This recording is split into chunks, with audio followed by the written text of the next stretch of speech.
నేను Priya, welcome to వైద్యం ఆరోగ్యం. ఇవాల్టి వైద్యం ఆరోగ్యంలో మనం మాట్లాడుకోబోయే టాపిక్ అండాశయ సమస్య ఎందుకు వస్తుంది, రావడానికి గల కారణాలేంటి, అండాశయ సమస్యకు లేటెస్ట్ ట్రీట్మెంట్ ఏ విధంగా ఉన్నాయి, ఈ విషయాలన్నీ మనకు తెలియజేయడానికి 49 హాస్పిటల్స్ నుంచి డాక్టర్ శృతి గారు మనతో పాటు స్టూడియోలో ఉన్నారు. వారిని అడిగి మరిన్ని విషయాలు తెలుసుకుందాం. నమస్తే ma'am, welcome to show. Thank you. Right, జనరల్గా అండాశయ సమస్య అసలు ఎప్పటి నుంచి మొదలవుతుందంటారు? సో అండాశయాలు అంటే మనము సైంటిఫిక్గా మనం వాటిని ఓవరీస్ అని పిలుస్తాం అనమాట. సో ఓవరీస్ అనేవి జనరలీ గర్భాశయానికి రెండు వైపులా right side and left side 2 ovaries అనేవి ఉంటాయన్నమాట జనరలీ. సో ఈ ఓవరీస్ని ఎగ్ బ్యాగ్ అంటే ఎగ్స్ అన్నీ ఉండే బ్యాగ్నే మనం ఓవరీ అని పిలుస్తాం. సో ఈ ఓవరీస్కి రిలేటెడ్ ఏ ప్రాబ్లమ్స్ వచ్చినా వీటిని అండాశయ సమస్యలు అని చెప్తాం. సో మోస్ట్ కామన్ ప్రాబ్లం ఈ ఓవరీస్కి రిలేటెడ్ ప్రాబ్లం వచ్చేసి PCOS. So polycystic ovarian syndrome are polycystic ovarian disease. రెండు సేమేనండి, రెండు డిఫరెన్స్ ఏం లేదు. సో ఇది మోస్ట్ కామన్ ప్రాబ్లం. సో ఇది కాకుండా నెక్స్ట్ వచ్చేసి ఎండోమెట్రియోసిస్ అంటారనమాట. సో ఎండోమెట్రియోసిస్ అంటే సిస్ట్లు. ఈ PCODలో వాటర్ బబుల్స్ అయితే ఎండోమెట్రియోసిస్లో బ్లడ్ కలెక్టెడ్ సిస్ట్ ఫామ్ అవుతాయి అన్నమాట. సో ఇవి 2 టైప్స్ ఆఫ్ ప్రాబ్లమ్స్. అండ్ ఇంకొకటి వచ్చేసి సింపుల్ సిస్ట్, జస్ట్ ఎగ్ అనేది రిలీజ్ అవ్వకుండా అదే వాటర్ కలెక్ట్ అయ్యి అలాగే పెరిగిపోయి అది సిస్ట్గా ఫామ్ అవుతుంది. సో ఇలా మల్టిపుల్ ప్రాబ్లమ్స్ అనేవి మనం ఓవరీస్లో చూస్తూ ఉంటాం. సో దీనివల్ల ఏమవుతుంది, ఎందుకు మనకి ఇన్ఫర్టిలిటీ అనేది రావచ్చు అంటే, ఓవరీస్లో ఎప్పుడైనా ప్రాబ్లం వచ్చినప్పుడు ఎగ్ గ్రోత్ కానీ లేదా ఎగ్ రిలీజ్ కానీ ఇవన్నీ కూడా ఎఫెక్ట్ అవుతాయండి. సో నార్మల్గా జరిగే egg development and egg release ఇవన్నీ ఎఫెక్ట్ అవ్వడం వల్ల వీళ్ళకి ప్రెగ్నెన్సీ అనేది రాదనమాట. సో యూట్రస్ ఎంత ఇంపార్టెంటో బేబీని మోయడానికి, అదే ప్రెగ్నెన్సీ కోసం ఈ అండాశయాలు అంతే ఇంపార్టెంట్ అండి. సో అండాశయాలలో సమస్యలు వచ్చినా కూడా వెంటనే మనం ట్రీట్మెంట్ తీసుకోవాలి. అండ్ ఎలా కనుక్కోవచ్చు అంటే, మనం ఏదైనా స్కాన్ చేయడం ద్వారా లేదా హార్మోనల్ టెస్ట్లు చేస్తే దీనివల్ల మనం అండాశయంలో సమస్యలు ఉన్నాయా లేవా అనేవి క్లియర్గా తెలుసుకోవచ్చు. రైట్, అలాగే ఒక ఫీమేల్కి ఎగ్ రిజర్వ్ అనేది ఎంత ఉండాలి, అండాశయ సమస్య వచ్చిన వాళ్ళకి ఎగ్ రిజర్వ్ ఎంత ఉంటుంది? సో ఫీమేల్ బాడీలో నార్మలీ ఫీమేల్స్ అనేవాళ్ళు పుట్టినప్పుడే 400 ఎగ్స్తో మాత్రమే పుడతారండి. So every female is born with a limited number of eggs. Only 400 eggs ఉంటాయి till their death. So menopause అయ్యే వరకు ఇవే నెంబర్ ఆఫ్ ఎగ్స్ ఉంటాయి అన్నమాట. సో ఎవ్రీ మంత్ ఒక ఎగ్ విడుదల అయిన తర్వాత మిగిలిన ఎగ్స్ అనేవి చనిపోతూ ఉంటాయి. సో ఎవ్రీ మంత్ ఒక 10 ఎగ్స్ రిక్రూట్ చేసుకుంటారనమాట. సో నెక్స్ట్ మంత్ ఇంకో 10 ఎగ్స్, అలా ఒక 20 ఇయర్స్ ఫీమేల్లో మెన్స్ట్రుయేషన్ ఒక 13-14 ఇయర్స్ నుంచి స్టార్ట్ అయితే మళ్ళీ 45 to 50 ఇయర్స్ దాకా ఇవే 400 ఎగ్స్ ఎవ్రీ మంత్ రిలీజ్ అవుతూ ఉంటాయి అన్నమాట. సో ఈ ఎగ్ రిజర్వ్ నార్మల్గా వచ్చేసి పర్ సైకిల్, అంటే ఒక్క సైకిల్లో ఈ మంత్ మనకి పీరియడ్ సపోజ్ స్టార్ట్ అయిందనుకోండి, ఆ మంత్లో ఈచ్ ఓవరీలో 6 to 8 ఎగ్స్ అనేవి ఉండాలి. సో ఇటువైపు రైట్ సైడ్ 6 ఉంటే లెఫ్ట్ సైడ్ కూడా 6. సో నార్మల్ ఎగ్ రిజర్వ్ వచ్చేసి around 6 to 10 eggs. So total reserve మనకి 6 to 10 or 12 ఎగ్స్ ఉండడం అనేది నార్మల్. సో దీన్ని AMH అనే టెస్ట్ ద్వారా కూడా మనం కనుక్కోవచ్చు బ్లడ్ టెస్ట్లో. సో స్కాన్ చేయకపోయినా బ్లడ్ టెస్ట్ ద్వారా కూడా బాడీలో ఒవేరియన్ రిజర్వ్ ఎంత ఉంది తెలుసుకోవచ్చు. సో ఈ బ్లడ్ టెస్ట్ వచ్చేసి AMH, యాంటీ ములేరియన్ హార్మోన్. ఈ టెస్ట్ చేస్తే నార్మల్ AMH వాల్యూ వచ్చేసి విదిన్ 2 to 4 అండి. సో 2 నుంచి 4 లోపు అనక వాల్యూ వస్తే వీళ్ళందరికీ నార్మల్ ఎగ్ రిజర్వ్స్ ఉన్నాయి అండ్ వాళ్ళు రిప్రొడక్టివ్ పొటెన్షియల్ ఇంకో 10 years 20 years దాకా ఉండొచ్చు అని మనం ఐడెంటిఫై చేయగలుగుతాం అనమాట. అదే <2, <1 కొంతమందికి 0.1 కూడా ఉంటుంది. సో వీళ్ళ ఇండికేషన్ ఏంటంటే, మీ ఎగ్స్ త్వరగా రిజర్వ్ తగ్గిపోతూ ఉంది, మీరు within 2-3 months or within 6 months లోపు ప్రెగ్నెన్సీకి ప్లాన్ చేయాలి అనేది ఇండికేషన్ అనమాట. రైట్, అలాగే ఇప్పుడు అండాశయ సమస్యలు రావడానికి అసలు బేసిక్గా ఎలాంటి రీజన్స్ ఉంటాయి అంటారు? అంటే లైఫ్ స్టైలా, ఫుడా, హెరిడిటరీయా, ఎలాంటి రీజన్స్ ఉంటాయి? సో ఇందాక మాట్లాడినట్టు ఒకటి PCOD అండి, ఒకటి ఎండోమెట్రియోసిస్, అండ్ కొంతమందికి పుట్టుకతోనే లోవర్ నెంబర్ ఆఫ్ ఎగ్ రిజర్వ్తోనే పుడతారనమాట. సో దీనికి మల్టిపుల్ రీజన్స్ ఉండొచ్చు. ఫస్ట్ థింగ్, మనం PCOD గురించి మాట్లాడుకున్నట్టయితే, ఈ PCOD అనే టర్మ్ ఒక 20 years బ్యాకో 30 years బ్యాకో మోస్ట్లీ మనం ఇంత కామన్గా వినుండకపోవచ్చు. దానికి రీజన్ వచ్చేసి ఈ మధ్యలో ఎందుకు వింటున్నాము అంటే, దానికి ఖచ్చితంగా లైఫ్ స్టైల్ అండ్ మన dietary changes. So junk food ఏదైతే అడాప్ట్ చేసుకుంటున్నారో ఈ మధ్య కాలంలో, అండ్ ఎన్విరాన్మెంటల్ చేంజెస్, ఈ ఆక్యుపేషనల్ చేంజెస్ కానీ, ఎన్విరాన్మెంట్లో జరిగే చేంజెస్, పొల్యూషన్ కానీ లేదా ఫుడ్లో, ఇవన్నీ కూడా ఫీమేల్ బాడీలోని జీన్స్ని ఎఫెక్ట్ చేస్తాయండి. ఎంతో కొంతవరకు జీన్స్లో కూడా మార్పు వస్తుంది. సో పీసీఓడి కూడా కలిగించే జీన్స్ బాడీలో ఉంటాయన్నమాట. సో ఈ జీన్స్లో మార్పు రావడం వల్ల పీసీఓడి ప్రాబ్లమ్స్ చాలా కామన్గా ఈ మధ్యలో చూస్తున్నాం. అలాగే ఎండోమెట్రియోసిస్, దీనికి రీజన్స్ చాలా వరకు రేర్. అంటే ఇది ఎవరికి వస్తుంది, జెనెటిక్ ప్రాబ్లమా అనేదేం కాదండి. సో ఇది స్పొరాడిక్గా ఎక్కడో దగ్గర ఎండోమెట్రియోసిస్ అనేది కనిపిస్తూ ఉంటుంది. దీనికి పెద్దగా రీజన్స్ ఏమి ఉండకపోవచ్చు. అండ్ అదర్ ప్రాబ్లం, కొంతమంది ఓవేరియన్ రిజర్వే చాలా తక్కువ, అంటే ఉండడమే 2 eggs 3 eggs ఇలా దాంతో పుడతారు. సో దిస్ ఇస్ కొంచెం సిండ్రోమిక్, అంటే వాళ్ళ క్యారియోటైప్ క్రోమోజోమ్స్లో ప్రాబ్లం ఉన్న వాళ్ళల్లో కూడా ఇలా ఎగ్ రిజర్వ్ అనేది లో ఉంటుందన్నమాట. సో ఇది స్పెసిఫిక్గా ఇదే రీజన్ మనం ప్రివెంట్ చేసుకోవచ్చా అనడానికి కూడా లేదండి. పీసీఓడిని మాత్రం డెఫినెట్లీ మనం ప్రివెంట్ చేయొచ్చు. హెల్దియర్ లైఫ్ స్టైల్, కొద్దిగా డైటరీ చేంజెస్, ఎక్సర్సైజ్, బాడీలో ఫిజికల్ ఫిట్నెస్, ఇవన్నీ చిన్నప్పటి నుంచే స్కూల్ గోయింగ్ గర్ల్స్ నుంచే వీళ్ళందరూ హెల్దీ డైట్ అనేది తీసుకున్నట్టయితే డెఫినెట్లీ పీసీఓడి మనం కొంతవరకు ప్రివెంట్ చేయగలుగుతాం. అండాశయ సమస్య ఇందాక మీరు ఇన్ఫర్టిలిటీకి దారితీస్తుంది అని చెప్పారు. సో ఇన్ఫర్టిలిటీకి దారితీసేది మనం ఎలా కనుక్కోవచ్చు అంటారు? సో ఇప్పుడు జనరలీ ఇన్ఫర్టిలిటీ అని ఎప్పుడు పిలుస్తాం, పెళ్ళైన తర్వాత 1 సంవత్సరం పాటు రెగ్యులర్ రిలేషన్షిప్లో హస్బెండ్ అండ్ వైఫ్ ఒకే చోట ఉన్నా కూడా without the usage of any contraceptives, అంటే కాండమ్స్ కానీ ఏ రకమైన పిల్స్ కానీ ఇవేవి వాడకుండా కూడా వాళ్ళకి ప్రెగ్నెన్సీ రాలేదు అంటే అప్పుడు వాళ్ళని ఇన్ఫర్టైల్ కపుల్ అంటామన్నమాట. సో ఈ ఇన్ఫర్టిలిటీకి రీజన్స్ వచ్చేసి యూట్రస్లో ఉండొచ్చు, ఓవరీస్లో ఉండొచ్చు, అలాగే ట్యూబ్స్లో ఉండొచ్చు, అండ్ మెన్ స్పర్మ్ కౌంట్లో కూడా ప్రాబ్లమ్స్ ఉండొచ్చు. సో ఇప్పుడు మనం మాట్లాడుకోబోయేది ఓన్లీ ఓవేరియన్ ప్రాబ్లమ్స్ అనమాట.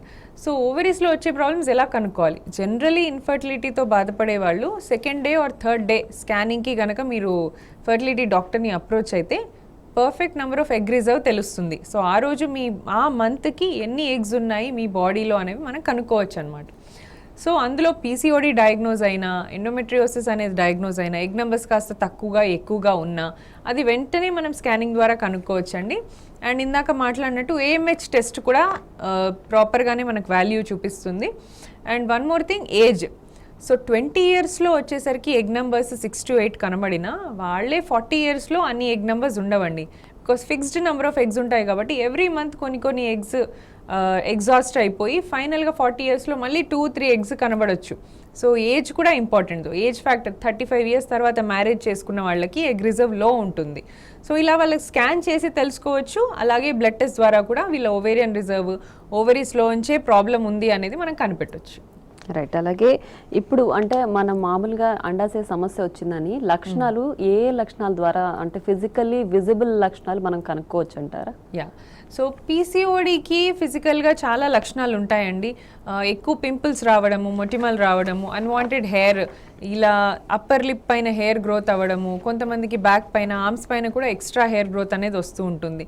సో ఈ పీసీఓలో వాళ్ళలో ఏంటంటే మేల్ హార్మోన్స్ ఎక్కువగా ఉంటాయి, ఆండ్రోజెన్స్, అంటే టెస్టోస్టిరోన్ అనేది actually it's a male hormone. But పీసీఓడిలో హార్మోన్ ఇంబ్యాలెన్స్ అయ్యి ఫీమేల్ హార్మోన్ తగ్గి మేల్ హార్మోన్ ఇంక్రీజ్ అవ్వడం వల్ల ఆ మేల్ ఫీచర్స్, అంటే కొద్దిగా పింపుల్స్ రావడం కానీ, unwanted hair in the upper lip and irregular cycles ఇలా వస్తుంటే మాత్రం డెఫినెట్లీ మనం సైకిల్స్ రెగ్యులర్గా కాకుండా షార్ట్ సైకిల్ రావడం కానీ లేదా డిలేడ్ సైకిల్స్ వచ్చినా అండాశయంలో ప్రాబ్లం ఉంది అని 100% మనం తెలుసుకోవచ్చు అనమాట. సో కొంతమందికి ఇన్ఫెక్షన్ ఉన్నా, అంటే పెల్విక్ ఇన్ఫ్లమేటరీ డిజీజ్ అంటారు. సో యూట్రస్కి కానీ ట్యూబ్స్ కానీ ఇన్ఫెక్షన్ వచ్చినప్పుడు కూడా అదే ఇన్ఫెక్షన్ ఓవరీస్ కూడా వస్తుంది. When ever the ovaries affected with infection, blood flow తక్కువ అవ్వడము లేదా ఇన్ఫ్లమేషన్ అది ఇది జరగడం వల్ల కూడా పీరియడ్స్లో డిలే వస్తుంది. సో ఫస్ట్ థింగ్ మనం కనిపెట్టాల్సింది పీరియడ్లో ప్రాబ్లం ఉందా, రెగ్యులర్గా ఉన్నాయా, ఇర్రెగ్యులర్గా ఉన్నాయా. సైకిల్స్ ఇర్రెగ్యులర్గా 1-2 months ఉంటే పర్వాలేదండి, అది not at all an issue.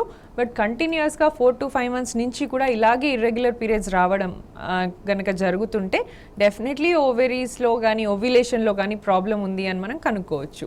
So ఇలా ఓన్లీ ఓవరీస్లో ప్రాబ్లమ్సే కాకుండా హార్మోన్ ప్రాబ్లమ్స్ ఉన్నా కూడా మనము ఓవ్యులేషన్ కానీ ఇర్రెగ్యులర్ పీరియడ్స్ చూస్తూ ఉంటాం. సో ఇర్రెగ్యులర్ పీరియడ్స్ ఉన్నప్పుడు 100% ఓవరీస్లోనే ప్రాబ్లమ్స్ ఉంది అని కూడా కాదండి.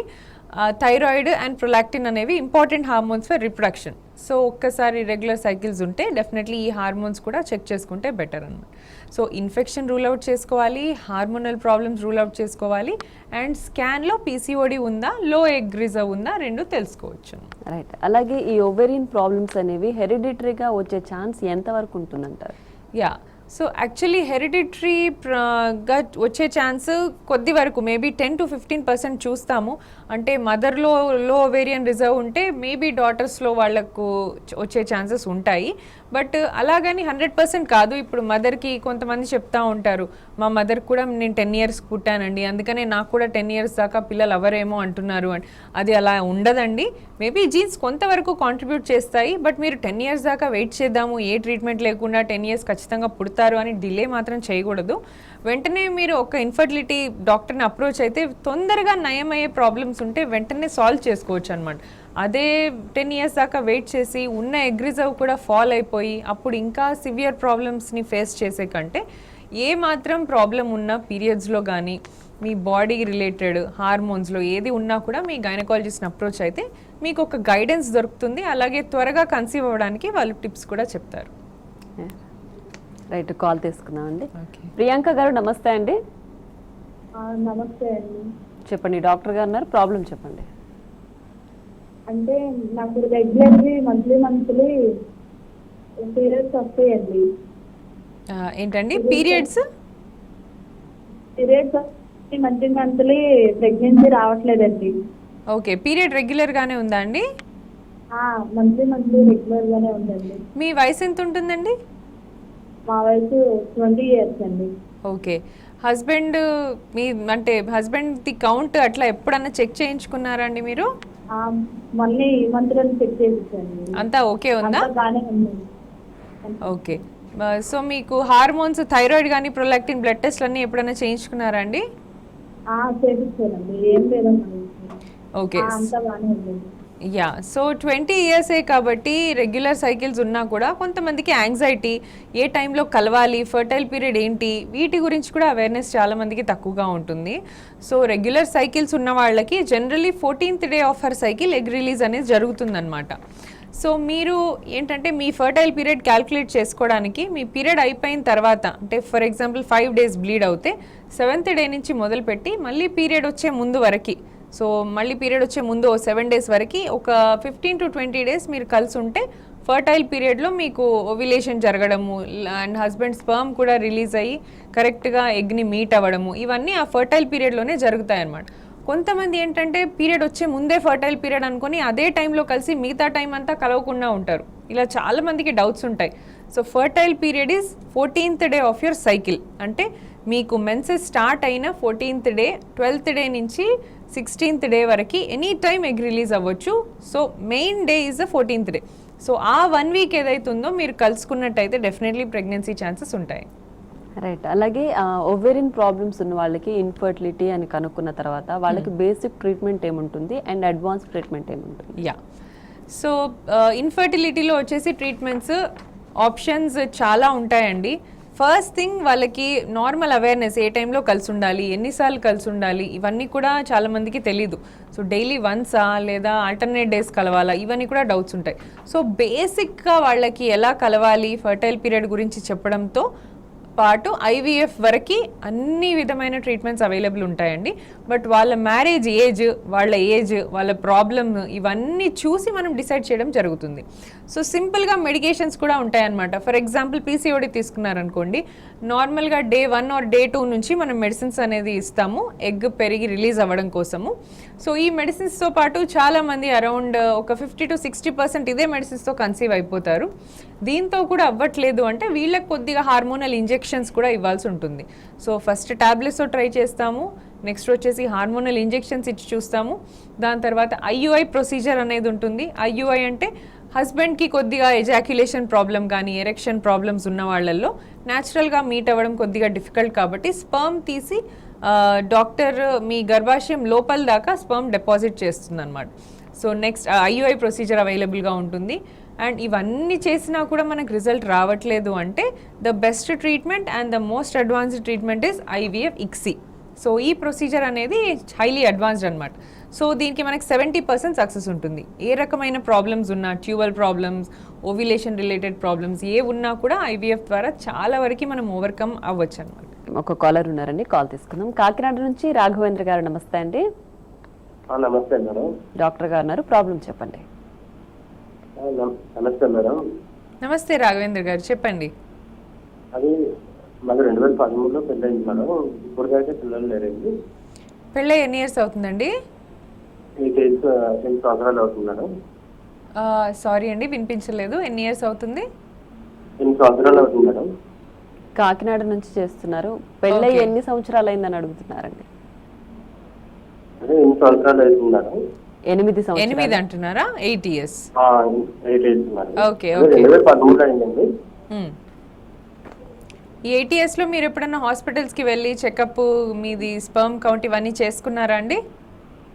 చేయించుకున్నాం మేడం. అంటే చంద్రశేఖర్ హాస్పిటల్లో వాడాం మేడం. చాలా హాస్పిటల్లో వాడాం మేడం.